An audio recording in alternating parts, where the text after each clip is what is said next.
Assalamualaikum warahmatullahi wabarakatuh. Perkenalkan, nama saya Dista Prasetyani dengan NIM 2022 10 11 03 11 262 dengan judul Analisa Putusan Hakim atas pembebasan Haris dan Fathia atas tuduhan pencemaran nama baik ditinjau dari hak kebebasan akademik. Nah, di sini saya membahas pendahuluan. Setiap manusia memiliki hak yang melekat sejak ia lahir dan merupakan karunia dari Tuhan Yang Maha Esa.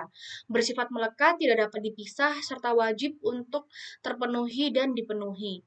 Namun, terdapat sebagian hak itu yang tidak dapat dipenuhi ataupun dapat dipenuhi apabila harus melakukan kewajibannya terlebih dahulu. Dan hak itu dibagi menjadi dua, yaitu yang pertama derogable right dan non-derogable right. Dan di sini saya mencantumkan UUD yaitu Undang-Undang Dasar Negara Republik Indonesia tahun 1945 pasal 28F yaitu yang menyatakan setiap orang itu berhak untuk berkomunikasi dan memperoleh informasi untuk mengembangkan pribadi dan lingkungan sosialnya serta berhak untuk mencari, memperoleh, memiliki, menyimpan dan mengolah uh, menggunakan segala jenis saluran yang tersedia. Dan di sini kebebasan berpendapat itu uh, sejatinya menjadi salah satu pendukung terciptanya negara serta masyarakat yang maju dan terus mengalami perkembangan. Dan di Indonesia ini uh, termasuknya untuk mengemukakan pendapat dan ekspresi itu sebagian daripada hak asasi manusia itu sendiri karena sebagaimana hak asasi manusia itu berdasarkan kodrat telah melekat pada diri tiap manusia. Maka oleh karena itu, hak itu tuh perlu untuk memperoleh penghormatan, kemudian perlindungan serta pemenuhan sebagai kewajiban dan juga tanggung jawab pemerintah. Namun terdapat persoalan-persoalan terkait dengan hak asasi manusia itu sendiri karena dalam hal kebebasan berpendapat dan berekspresi itu dikarenakan hak ini sering bertabrakan tentang kebijakan-kebijakan negara dalam melindungi hak individu terhadap kehormatan atau reputasi dirinya sendiri. Dan kerap kali kasus itu di Indonesia tentang hak kebebasan berpendapat atau berekspresi terjadi di Indonesia, di mana ketika seseorang memberikan kritikan terhadap pejabat maupun pada rezim pemerintahan, harus berurusan dengan hukum yang bahkan bisa diancam dengan hukuman pidana. Hal ini tuh menjadi problematika maupun dinamika yang butuh akan atensi terhadap penegakan hukum mengenai hak asasi manusia itu sendiri dan atas mengenai hak kebebasan berpendapat dan hak untuk berekspresi berpendapat. Dan di sini saya membahas tentang Haris dan Fathia, di mana dia itu merupakan akademisi sekaligus aktivis di Indonesia. Haris Azhar dan Fathia ini merupakan tersangka dari pencemaran nama baik terhadap Luhut Binsar Panjaitan. Dua orang tersebut itu memberikan julukan Lord di dalam YouTube, atau saya tuh mengambil YouTube dengan berjudul ada Lord Luhut di balik relasi ekonomi ops militer Intan Jaya, Jenderal Bin juga ada. Nah, di sini tuh Luhut Luhut selaku seorang yang dikritik merasa tidak terima dan menganggap hal tersebut itu merupakan pencemaran nama baik sehingga membawanya ke ranah hukum ataupun litigasi. Dan pada akhir persidangan dalam amar putusannya, hakim tuh memberikan keputusan bahwa Haris dan Fathia tidak terbukti secara sah mencemarkan nama baik Luhut Binsar Panjaitan ini dan atas kejadian tersebut kebebasan berpendapat atau berekspresi dalam lingkungan ruang akademik kerap kali menjadi ancaman terhadap diri sendiri dan mengakibatkan seseorang itu memberikan kritikan terhadap seseorang pejabat maupun instansi pemerintah harus berhadapan dengan hukum. Dan oleh karena itu harus diperlukan pengkajian lebih dalam lagi untuk hak asasi kebebasan berpendapat dan berekspresi ini. Assalamualaikum warahmatullahi wabarakatuh. Perkenalkan, nama saya Sri Bandi Jumiati dengan NIM 2022 10 11 03 11264. Di sini saya akan menjelaskan terkait metode penelitian dengan karya ilmiah yang berjudul Analisa Putusan Hakim atas pembebasan Haris dan Fathia atas tuduhan pencemaran nama baik ditinjau dari hak kebebasan akademik. Penelitian ini pada dasarnya menggunakan metode penelitian hukum yuridis normatif karena ingin mengkaji produk-produk hukum yang berkaitan dengan kebebasan berpendapat atau berekspresi. Selanjutnya, metode pendekatan yang digunakan dalam penelitian ini adalah berupa pendekatan konseptual dan pendekatan perundang-undangan.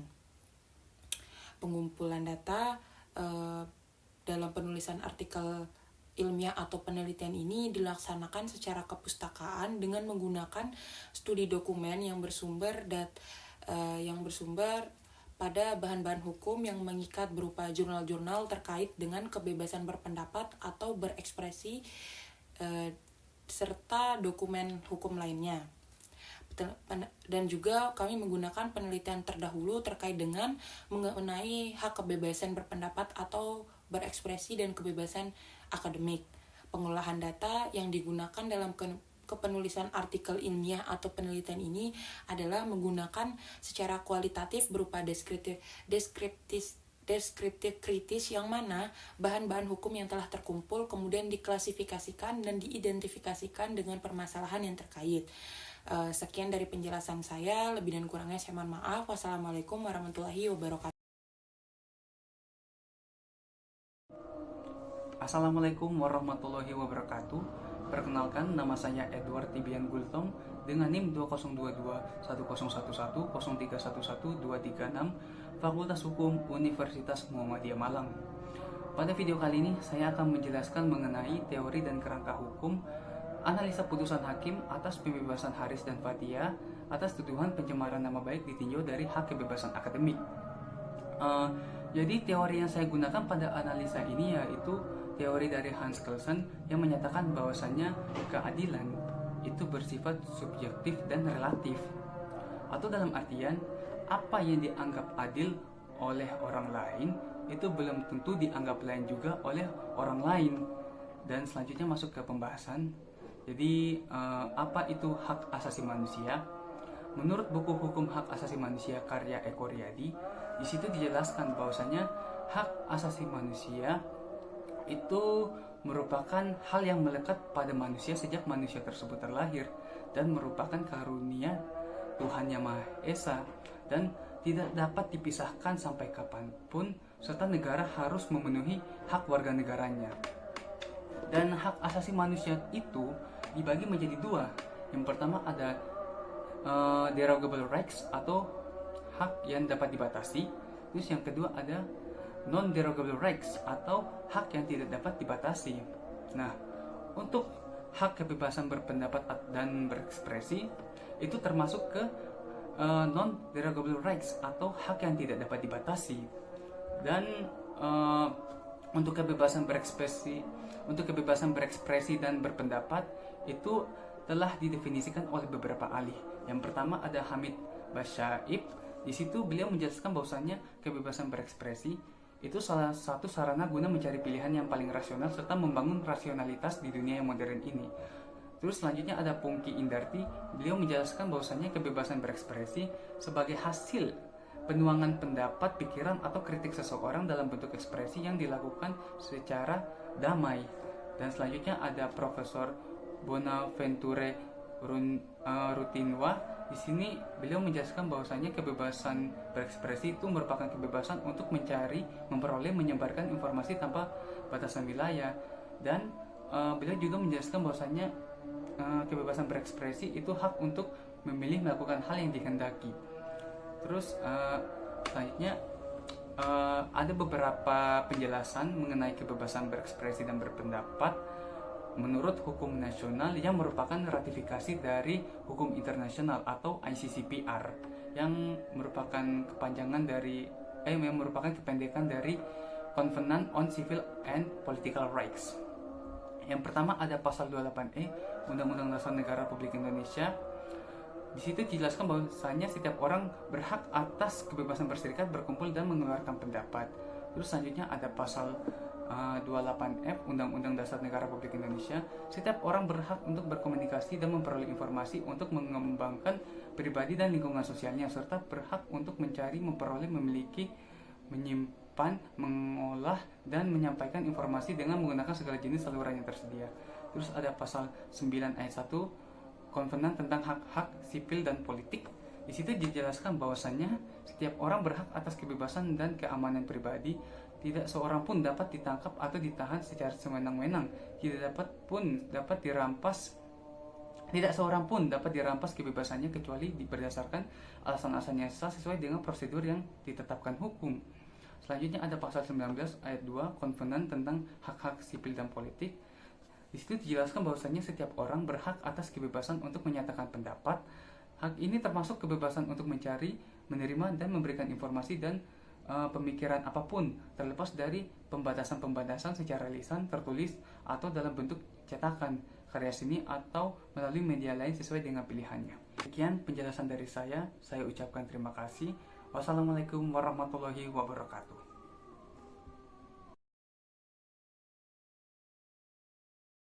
Baik, Assalamualaikum warahmatullahi wabarakatuh. Perkenalkan, nama saya Ridwan Adra Majid, NIM 202210311243 dari Fakultas Hukum Universitas Muhammadiyah Malang, mata kuliah Hukum dan HAM kelas E. Jadi di sini saya akan menjelaskan mengenai hasil dan pembahasan karya tulis ilmiah dengan judul Analisa Putusan Hakim atas Pembebasan Haris dan Fathia atas tuduhan pencemaran nama baik ditinjau dari hak kebebasan akademik. Jadi pertama-tama yang kita tahu adalah hak asasi manusia itu adalah hak yang melekat dalam diri manusia semenjak manusia itu lahir, merupakan pemberian dari Tuhan. Negara itu harus melindungi dan memenuhi. Negara tidak boleh melanggar, bahkan negara pun tidak boleh merampas atau mencabutnya. HAM sendiri, hak asasi sendiri itu dibagi menjadi dua, ada yang non-derogable right, ada yang derogable right. Nah, kalau yang non-derogable right itu adalah hak yang tidak bisa dikurangi dalam kondisi apapun, sedangkan derogable right itu adalah hak yang bisa dikurangi dengan di kondisi tertentu. Juga selanjutnya, perlu diketahui hak kebebasan berpendapat atau kebebasan akademik itu tercantum salah satunya di non-derogable right, dan yang mana mengindikasikan bahwa hak kebebasan berpendapat atau berekspresi dan hak kebebasan akademik itu adalah hak yang tidak bisa dikurangi dalam kondisi apapun. Dan negara harus melindungi serta memenuhinya, obligation to fulfill, kewajiban negara untuk memenuhinya, obligation to protect, yaitu kewajiban untuk melindungi hak tersebut. Nah, pada kasus ini Haris Azhar dan Fathia itu terkait video dengan judul Ada Lord Luhut di balik relasi ekonomi ops militer Intan Jaya, Jenderal Pin juga ada. Nah, video dengan judul tersebut merupakan video di akun YouTube milik Haris Azhar. Jadi inti permasalahannya itu adalah si Fathia Maulidiyanti ini itu telah melakukan riset dengan badan-badan riset yang lainnya, sehingga si Fathia ini menduga bahwa adanya peran dari Luhut Binsar Panjaitan selaku Menteri Koordinasi Maritim dan Investasi. Sontak Haris Azhar ketika telah mendengar ada kata Luhut Binsar Panjaitan, si Haris Azhar ini tanda kutip menyebutnya dengan kata Lord. Nah, memberi sebutan Lord kepada Luhut Binsar Panjaitan. Selang beberapa hari setelah munculnya video tersebut, Luhut Binsar Panjaitan merasa namanya dicemarkan. Karena merasa namanya dicemarkan, akhirnya Luhut Binsar Panjaitan ini melayangkan somasi kepada pihak Haris Azhar dan Fathia. Namun dari dua somasi tersebut, Haris Azhar dan Fathia tidak menanggapinya, sehingga Bapak Luhut Binsar Panjaitan ini membawanya ke ranah hukum melalui litigasi, melalui pengadilan. Setelah proses yang panjang, akhirnya polisi melimpahkannya kepada kejaksaan, yang kemudian kejaksaannya mendaftarkan perkara tersebut. Perlu diketahui sendiri ya bahwa banyak instrumen hukum baik nasional maupun internasional yang mengatur mengenai hak kebebasan berpendapat maupun kebebasan akademik. Ada Undang-Undang 1945, ada ICCPR, ICSCR, terus ada Undang-Undang Nomor 12 Tahun 2012 tentang perguruan tinggi. Perlu diketahui juga dari undang-undang tersebut dijelaskan bahwa kebebasan itu adalah hak setiap manusia. Tidak boleh dikurangi, tidak boleh diambil, tidak boleh dicabut, tidak boleh dirampas, karena itu adalah hal yang mutlak. Nah, akhirnya yang menjadi titik permasalahan di sini adalah bahwa Haris Azhar dan Fathia Mauli Dayanti ini itu adalah memberikan kritik terhadap seorang pejabat ataupun instansi yang berkaitan dengan dasar tinjauan akademik, sehingga apa yang mereka ucapkan, apa yang mereka pendapatkan, mereka kemukakan, bahkan mereka ekspresikan itu adalah dasar akademiknya. Melalui apa? Melalui riset-risetnya. Jadi keputusan hakim mengenai membebaskan Haris Azhar dan Fathia Mauli Dayanti ini adalah suatu hal yang tepat, mengingat kebebasan berpendapat maupun kebebasan akademik dalam praktiknya itu harus dilindungi selagi tidak menyimpangi dari sila-sila Pancasila dan tetap berpegang teguh pada Tridharma perguruan tinggi. Sekian penjelasan yang telah saya sampaikan. Saya ucapkan terima kasih. Wassalamualaikum warahmatullahi wabarakatuh.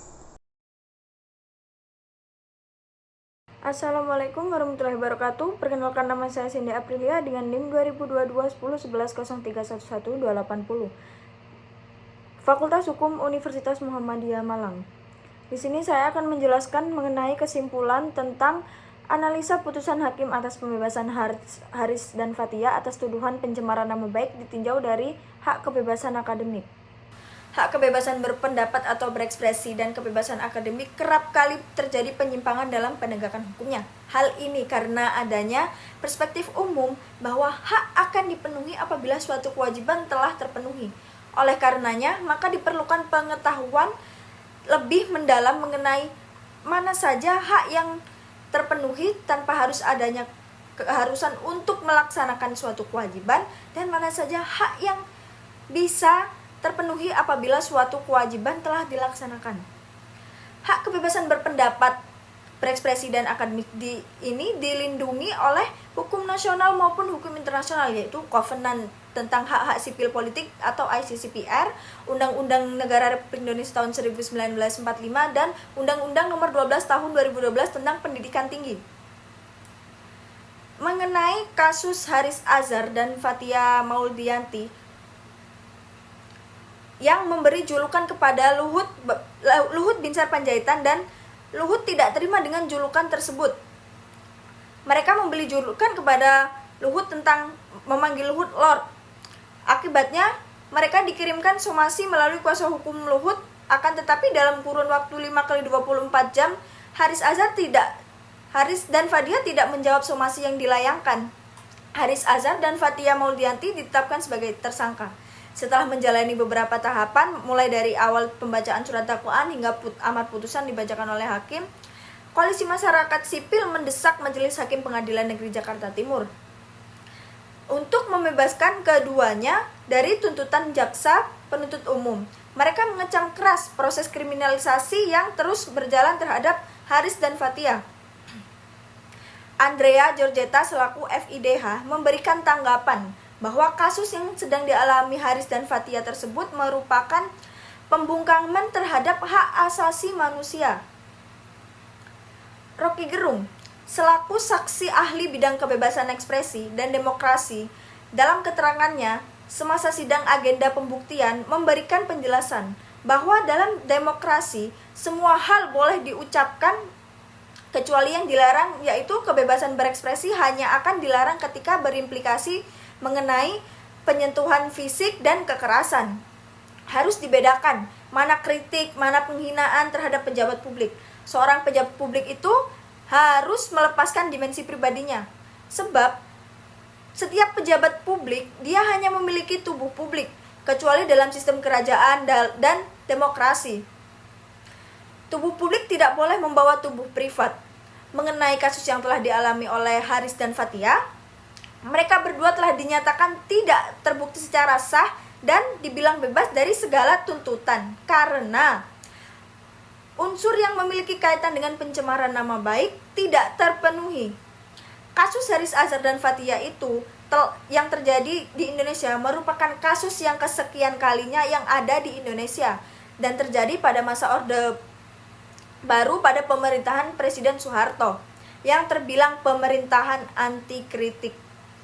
Pasca putusan persidangan dari 4, 3 pasal yang didakwakan oleh jaksa penuntut umum, hakim menyatakan bahwa Haris Azhar dan Fathia tidak bersalah. Tidak terbukti secara sah bersalah dan meyakinkan tidak tersalah. Hakim memiliki pertimbangan bahwa selama proses pembuktian dalam persidangan, fakta-fakta yang terungkap memberikan keterangan bahwa hal yang diperbincangkan Haris Azhar dan Fathia itu bukanlah melanggar kehormatan atau nama baik. Sebagaimana keterangan saksi-saksi dan bukti surat yang diajukan di persidangan, dikarenakan salah satu unsur dari keempat pasal dinyatakan tidak terpenuhi, maka berdasarkan pasal 191 ayat 1 KUHP, hakim menyatakan bahwa Haris Azhar dan Fathia dinyatakan bebas. Sekian presentasi tentang kesimpulan yang bisa saya sampaikan. Kurang lebihnya mohon maaf. Wassalamualaikum warahmatullahi wabarakatuh.